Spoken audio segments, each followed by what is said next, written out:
ардио кod џобашија и во животот и по смртта. Чита Александар Становиков. Еден постик му се молил на Бога за да му јави со кој човек е другар во светилото. Од многото додевање Господ му се јави по еден ангел. Ти, постиче, сакаш Господ да ти кажи со кого си другар во светилото. Тебе другар ти е код џобашијата од Филјан село, а ако сакаш, појди види го. Слушајќи тие зборови, постик од ангело си зеде стапчето в раце и си пошол кај тоа село кај што му кажала ангело.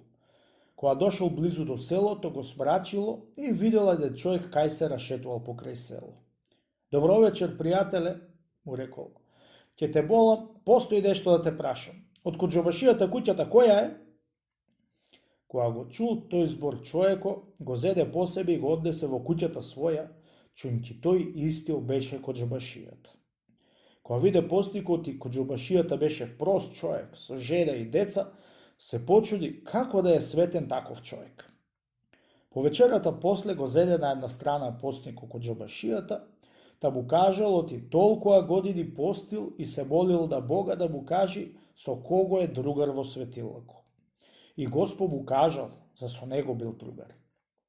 Ќе те болам код џобаши, му повторил постико. Ако не би кажеш, што светилок имаш ти, што си со мене токмо?